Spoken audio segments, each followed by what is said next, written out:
2024 has been a weird year for video games. There's been so many good titles that have come out, but also a lot of really bad ones. And for me personally, I've been going back and playing some of the older games I never got around to, and I've really enjoyed them. So today, I wanted to talk with you guys a little bit about all of the games I played this year, or at least most of the ones I remembered that were really notable, and my thoughts on each, because I have a lot of things to say about different genres and just how my tastes are changing as I'm getting older. First up, let's talk about a game that came out really early at the beginning of the year, and that's Pacific Drive. For those of you who haven't played it, it's a weird mix of an indie game of both survival but also a car driving simulator. I've never seen anything like it, but I absolutely adore it. Essentially, what you do is you start in your garage and try and upgrade each and every part of your car, whether that's your windshield wipers or your doors or your trunk, adding on a bunch of new gadgets you can use out in the zone. And then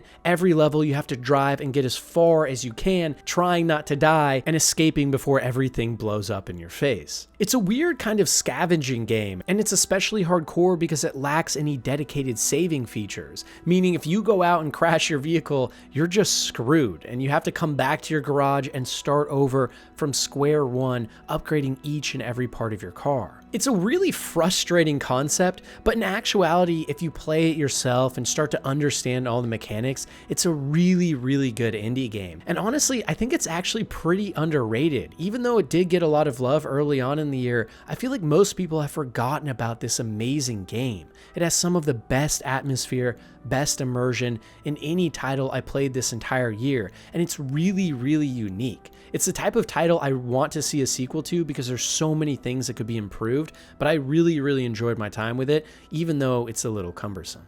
Next up, we have another game that came out pretty early in the year this year, but sadly, it's one that I absolutely hate. This is one of, if not the worst RPGs I've ever played in my life. And I see a lot of people that actually like it quite a bit, and especially its prequel, and that's Dragon's Dogma 2. You see, I never played the first Dragon's Dogma, so I was really excited when there was so much hype for this upcoming title and people that loved the first game talking about how amazing it would be and how cool the combat is. But I say this without exaggeration, this story in this game, these characters, this writing is some of the worst I've ever seen in any RPG, any game ever. Without exaggeration, I did not have one moment playing this entire game that I enjoyed. On release, things were so buggy, and even the combat, which is actually pretty cool and somewhat unique, I thought it was so tedious. I got really bored of just shooting monsters' weak points over and over again, climbing on top of giant ogres just to stab them in the neck over and over again. And when you combine that with an open world that feels so lifeless, so devoid of any interesting lore or world building, and also constantly respawning enemies over and over again, all of the same type and movesets, I honestly thought Dragon's Dogma 2 was horrible and might actually be my least favorite game I played this entire year, which is a huge bummer because I was really looking forward to checking out this series, which apparently is amazing, but to me, I really did not like the second game. And because of that, I haven't even gone back to try the first, even though I've heard a lot of people talk about how much better the first is and how the second kind of went backwards in a lot of ways. But if I'm being honest, for me, I just really did not like Dragon's Dogma 2. And I'm curious your guys' thoughts on it as well, because I've seen over time, especially towards the end of this year, a lot of people coming out of the woodwork and talking about how much they also have disdain for this game and don't enjoy it. So it's interesting to see how much the paradigm has kind of shifted and changed over time with this game. And I think there's a couple more on this list that might actually happen. But regardless, I really just did not enjoy this game at all. And for any of you guys who do, let me know down below why, because for me, there's not a single saving grace. Alright, next up, we have another title that I played primarily more towards the beginning or middle of this year, and that's Helldivers 2. For those of you that watch my channel, you probably mostly know me from RPG commentary or talking about game design and things, but I actually really love multiplayer games as well and playing with friends. When I was growing up, I always played Dota 2, StarCraft, and a lot of League of Legends as well, along with Halo and Call of Duty. And really, that's where I got my start, not even hardcore RPGs, which I love nowadays. And for me, at least early on, Helldivers 2 kind of is everything that I love about multiplayer games. The tutorial in the game is absolutely hilarious and awesome. Most of the gameplay is just about having fun and enjoying with friends. And best of all, it doesn't really take itself very seriously, which I really appreciate, especially in multiplayer titles. The thing is though, I'd be lying if I said I didn't think Helldivers 2 got really boring really quickly. I remember as the game kept getting more and more popular and more updates were coming out, I was just so confused this entire year why people liked the title so much. I know it went through a bunch of controversy with Sony and Steam and having to sign into PlayStation accounts, and for me, I didn't really mind because I was already not playing the game by then. But really the problem for me is while Helldivers is a very fun gameplay loop, it gets old so fast. I remember the first day I was playing the game, I was having a bunch of fun, but without exaggeration, within like 2 hours, I already knew that I would not be playing this over a week from now because it's just the same thing over and over and over again. And while it's really fun and whimsical and the abilities are fun to unlock and they're cool, they're kind of all the same. It's just a bunch of explosions, a bunch of bugs, a bunch of robots, all screaming the same things over and over. And even when you pair that with good sound design, awesome music, and really cool set pieces, it just gets old really fast. It's the perfect example, for me at least, of a game that I just don't understand. I never understood how people could be playing this over and over for hours the entire year, but that's awesome that they did. I wish I had the same experience. For me, the only multiplayer game that really captured me this year was Deadlock, and I'm playing that even now and enjoying it a bunch, but that's probably because I'm more of a competitive-minded player as opposed to just having fun online. Next up, we have a game that I really adore, and I was not expecting to like it at all, and that's actually Warhammer 40k Rogue Trader, which is a game that technically came out last year, but not only did I play more of it this year, but also the Void Shadows DLC was just one of my favorite pieces of content in gaming in general all of this year. You see, before playing Rogue Trader, I knew about Warhammer 40k, but I had never really dipped my toes into the lore and the world at all. And I have to say, after playing this game, it's the perfect place to jump in as someone that either knows a ton about Warhammer or nothing at all and come out loving it. This is bar none one of the best CRPGs and just RPGs in general I've ever played. The combat is interesting and tactical, the characters and companions are very deep, all with their own unique personalities that grow over the journey of the game. The main story is very interesting, the lore and world building is fantastic, and really everything about this title is awesome, which is especially weird because I actually don't like a lot of Owlcat's other games very much. I know everyone loves a Pathfinder series, especially Wrath of the Righteous with all of its different systems and mythic paths, but for me, I found the world of Pathfinder and the writing and storytelling so mundane and uninteresting, and that's why I've never been able to actually fully complete any of the Pathfinder games. I always keep pushing myself over and over to get through it, but I just don't enjoy it that much. But ironically, Rogue Trader, which is another massive 100+ hour CRPG, really hit for me. And it's probably because, one, I really like sci-fi a lot more than fantasy, but on top of that, it's just such a fantastic video game. And specifically this year, the Void Shadows DLC is absolutely great. It's probably the best content in the entire game, and it's integrated into the main campaign seamlessly. If you play the game now with the Void Shadows DLC, it honestly feels like it's just part of the main campaign the entire way through. And also, playing this game again, it just reminded me how great of a studio Owlcat really is, especially when they're working on a property like Warhammer 40k with such amazing lore, deep and dark themes, and especially as the type of game that nowadays I feel like a lot of gamers really want to see. And I hope the next DLC for this title is just as good, because if that DLC hits as well, we're looking at one of the most underrated RPGs of all time that needs a ton more love. And I'm really happy I took the time to step back into it this year as well to appreciate just how far it's come from the buggy mess it was at points on release. All right, so now that we've talked a little bit about the type of RPGs I do like, let's turn to something I really don't like that I know is very controversial, and that's JRPGs. I've mentioned it a lot on my X account and also a little bit on the main channel, but JRPGs for me are usually so childish, so weird. I don't enjoy the stories at all. The companions are more annoying than endearing, and overall, I've just never found any JRPGs I like. I tried Final Fantasy as a kid and absolutely loathed it. Kingdom Hearts 1 literally is maybe my least favorite game of all time. It made me almost stop playing video games entirely as a kid. I hated it that much. And overall, I have continually over the years given JRPGs a shot, and I just don't enjoy them. But this year, I really wanted to put myself to the test and at least find one JRPG I liked, just so I could understand why so many people love this genre that I hate. And I have to say, I finally did find that game, but that was after only going through so many others that I didn't like. So first of all, I played some of the newer Final Fantasy games, not 7 and a lot of the beloved ones, and also dipped my toes into Yakuza Like a Dragon. And if I'm being honest, I did not like either of these games at all. Specifically with Yakuza, there were some moments that were pretty funny, but for me, overall the comedy was just not hitting, and the story and the characters were so beyond boring. I remember at one point there was a cutscene where it felt like they were talking about Peking duck, a food common in Asia, for so long that I started falling asleep. And on top of that, I found the combat so boring and mundane. And to be fair, I didn't get very far into the game. I got to around chapter 5, so I had just started unlocking a lot of new abilities and ways to play. But regardless, I just find the combat systems in JRPGs, the way things are written, the heroic tales so cookie cutter, boring, and uninteresting.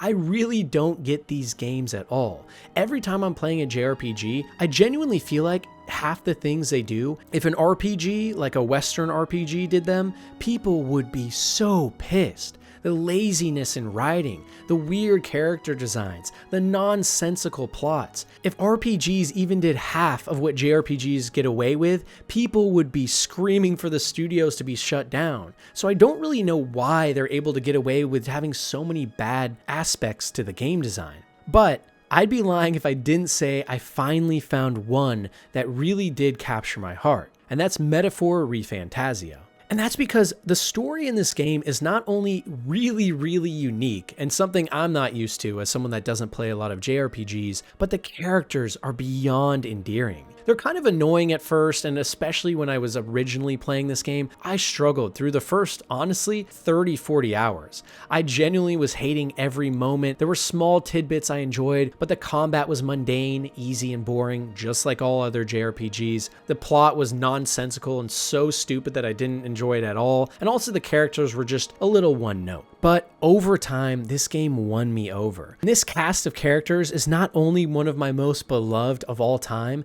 but the twists and turns in the story, especially with the villain towards the final acts, are really interesting. And by the end, I was fully invested in not only the game, but the gameplay and all my upgrades. The archetype system on offer here is really cool, and I wish a lot of other RPGs would take elements from Metaphor and game design, because I think it would just make them better. But the thing is, I still think JRPGs have a ton of issues. I've actually thought about making a video on the main channel discussing why in depth, but really the gist of it is kind of going back to what I was talking about before. I really feel like so many things JRPGs do are inexcusably bad and lazy. Like, I remember, for example, there was one quest with Hulkenberg early on in Metaphor, at the point I wasn't enjoying it that much. And without exaggeration, the start of her companion questline is her talking about her arch nemesis and him randomly appearing on a random side street in town and then twirling his mustache and saying, "Ha ha ha, I hate you," and disappearing. It was so cliche, so bad,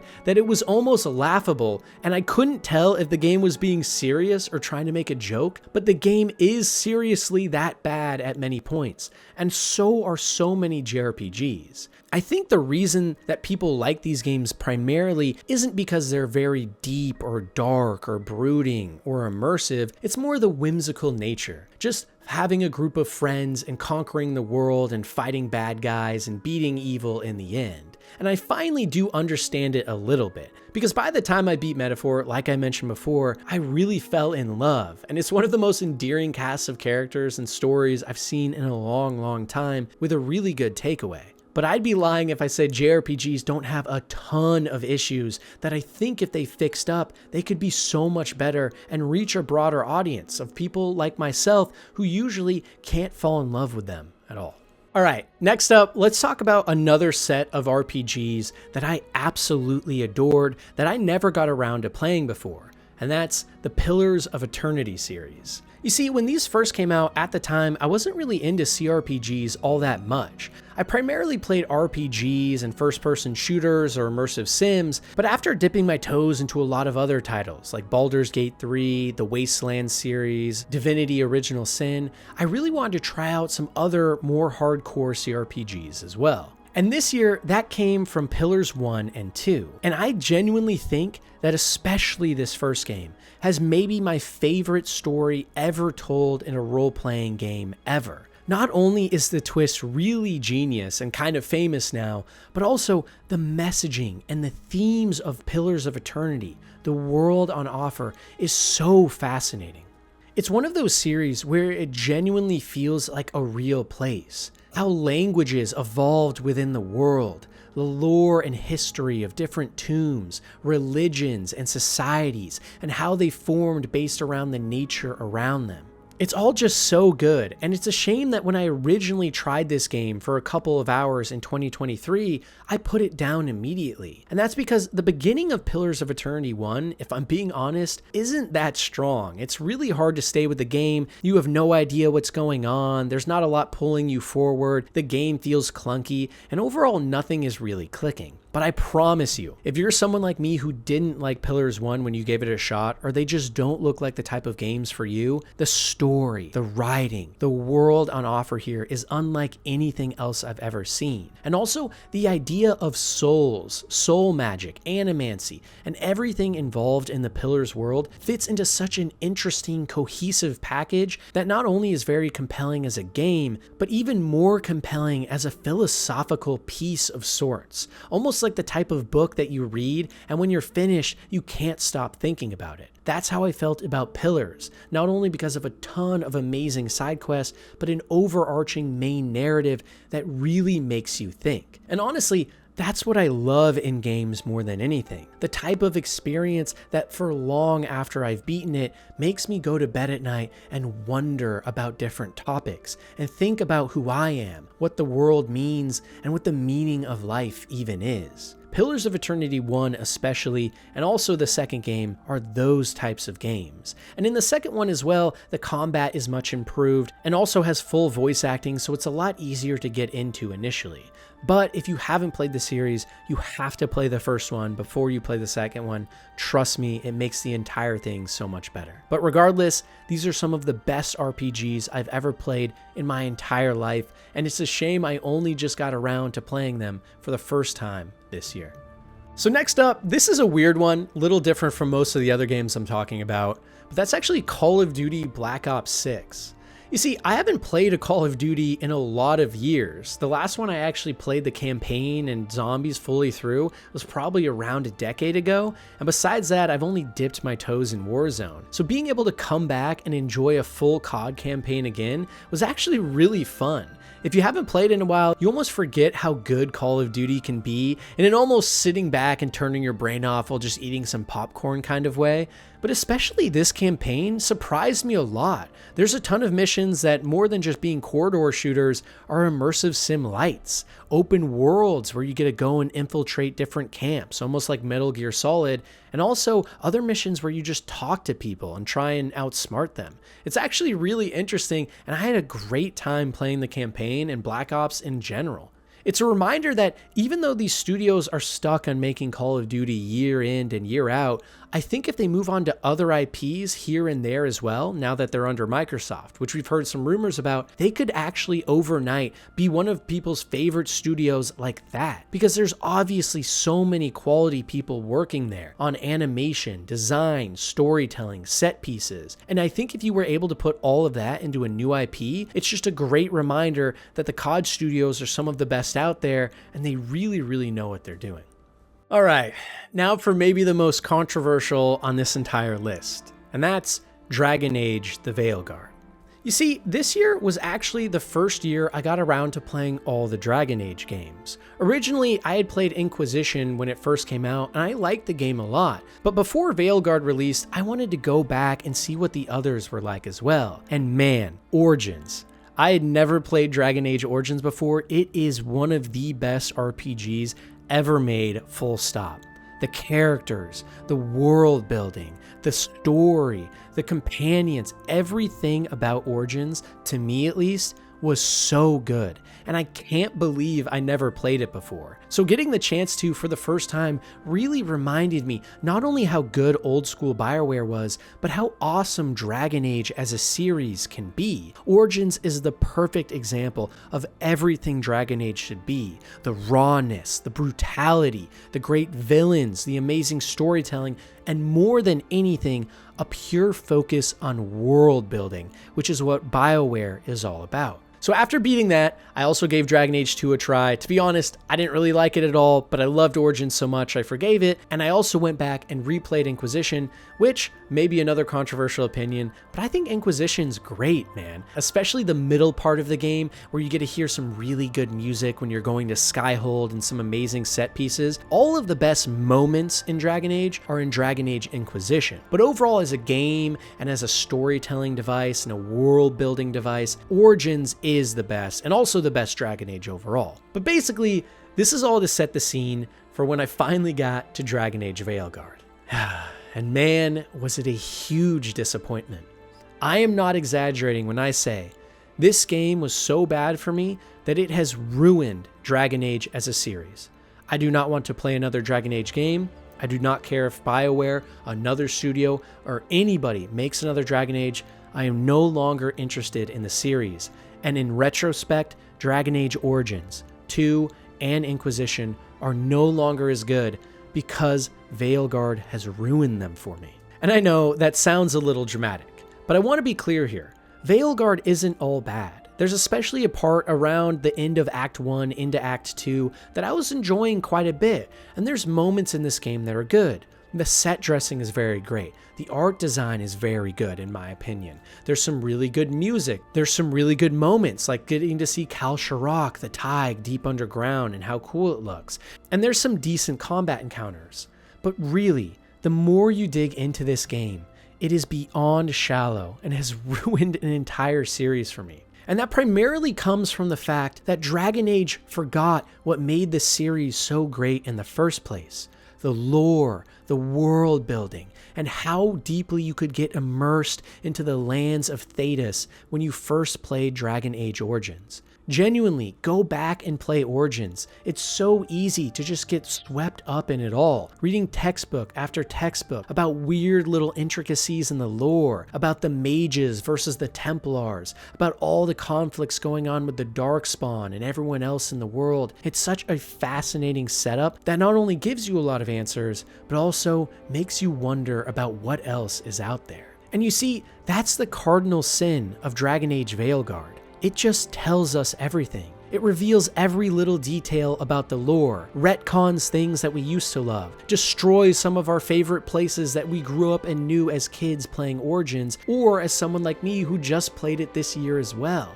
And really, the storytelling and way this game was presented is the antithesis of what Dragon Age and BioWare, of what RPGs that are really meaningful should be. That doesn't mean it's a horrible game outright. At first, the combat is actually pretty cool and it's not bad, some of the best in Dragon Age. But the more you play it, the more boring it gets, the more mundane it is, and you realize how shallow the combat systems become. And that's how every system in this game is. You'll meet a companion and think they might be kind of cool, but the more and more you talk to them, they have no heart. They're so shallow. They have no grit, no personality. And they all make you feel like you're weird almost because they'll never talk to you like a real person. They're always on edge, walking on their tippy toes, never wanting to offend you at all in any way. And it's so frustrating because great art, great RPGs, old school BioWare was all about pushing the envelope. And here, it just feels like one of the most cookie cutter,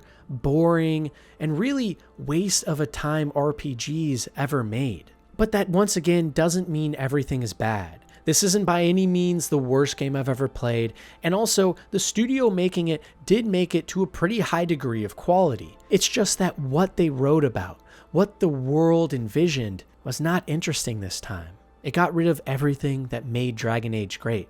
And for me, it's such a shame, because I'm no longer interested in this series at all, and I hope to God that BioWare does not do the same to Mass Effect, which for me was always the BioWare series I loved most. So please, BioWare, if you do hear this, remember that it's okay to fail. It's how you react in the face of it that will show your true character. Dragon Age Veilguard was okay in many merits, but a disaster in so many others. So I hope in the future you can prove everyone wrong. Because even though I hate this game, I can see in it the ability for a team to make something truly special.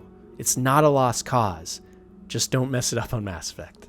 So luckily, after Dragon Age, all of the rest of the games throughout the year turned out to be ones that I really enjoyed. And the first one of those was Stalker 2. You know, I never played the original Stalker games. I had seen clips and seen a lot of people online talk about how amazing they were, but honestly, as someone on the outside, they seemed kind of janky and non-interesting, maybe kind of like Tarkov, which is a game that is cool in theory, but when I've played before, it's way too janky to actually be fun. But man, was I wrong. Stalker 2 is not only maybe the most immersive and atmospheric game I've ever played, but also just one of the most interesting, full stop. Don't get me wrong, there's a lot of problems with the game even right now, and especially on release, most prominently being the A-Life system not being up to snuff, which is kind of like the artificial intelligence system in the game, which is supposed to make it so as you're walking through the world, you see bandits doing different things, you see anomalies and monsters all interacting with each other. It's a big part of what made the original Stalker series great. But even without that being fully implemented in the version I've been playing so far, I can see the amazing effort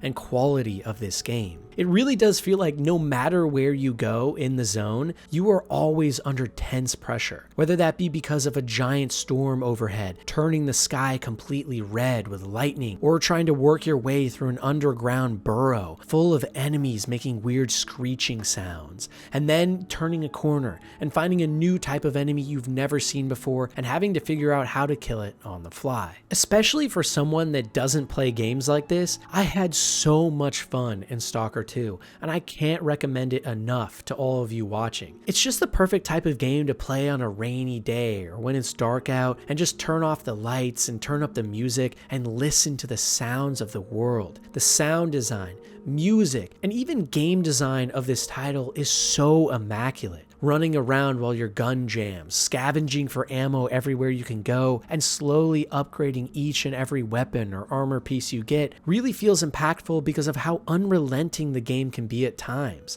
But I love that.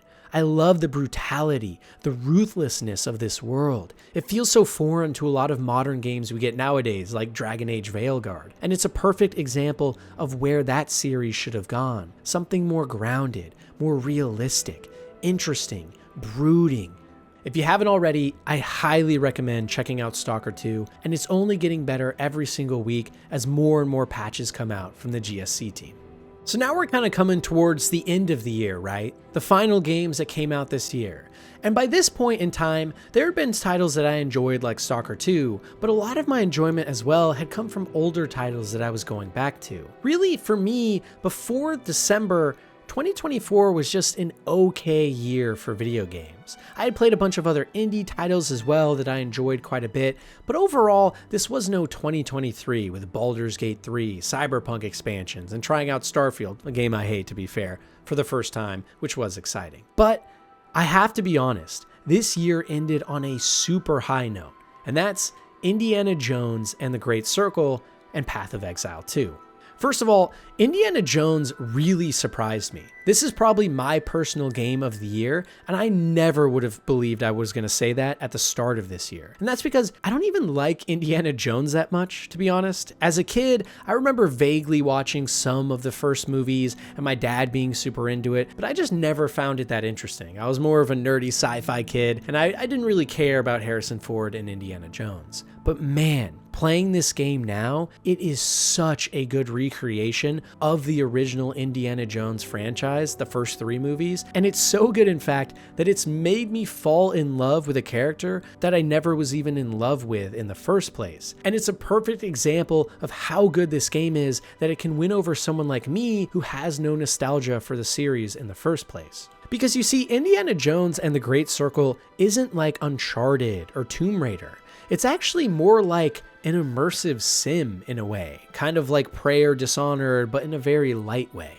Everywhere you go is in first person, you can pick up things off shelves and throw them at different people, and there's just so many genius ways to interact with the environment and enemies at any point, and it really makes you feel immersed, like you're actually Indiana Jones solving problems on your own, especially because the side objectives don't even give you hints on how to solve them, meaning you actually have to put in a lot of effort in order to unlock special skills and different lore bits. And more than anything, it was just amazing seeing how good this game actually is. The set pieces are amazing. The music is as nostalgic as ever, and the characters are lovable and endearing. And the adventure you go on takes you across multiple different locations, which are all a lot more open-ended than you would expect from a game like this. And it means by the time that you roll credits, you've really gone through what feels like a real adventure as Indiana Jones. And I'm so happy to see all the rumors claiming that more games are going to be made in this series, and I really hope it's from Machine Games again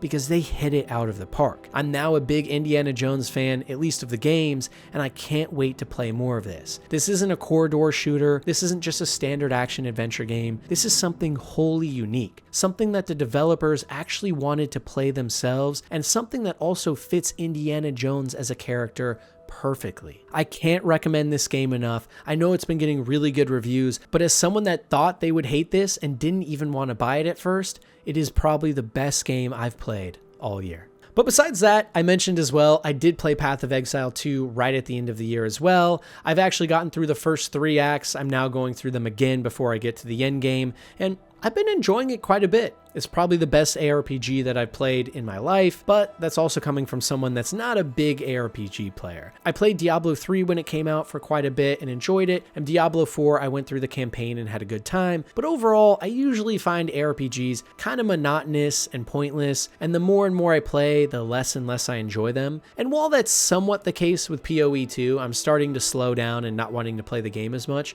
I think that's more because it's an early access and we don't have access to all of the different characters and archetypes and upgrades, and I think once those are in the game, especially with the remaining acts we don't have, this will for sure be not only the best ARPG ever made, but also one that I might actually come back to over and over the years just to enjoy and have a good time. But yeah, that's my thoughts on 2024 and most of the games I've played. Like I said, I probably forgot a bunch of stuff too. I'm sure the second I finish uploading this, I'll remember some things. But overall, it ended up being a pretty good year from something I thought I wasn't going to enjoy much. And also, I'm really looking forward to 2025 now. I think there's going to be some great titles coming out like Avowed, Kingdom Come Deliverance 2, and so many others. And I can't wait to see how that year pans out as well. But regardless, thank you guys for watching. I really do appreciate it. And for those of you that were there, I've been starting to stream every Sunday and kind of talking to you guys about where I want to go with content on this channel. And this is one of those first attempts at that new content style, right? Me just coming on camera off the cuff and talking about things I like and enjoy.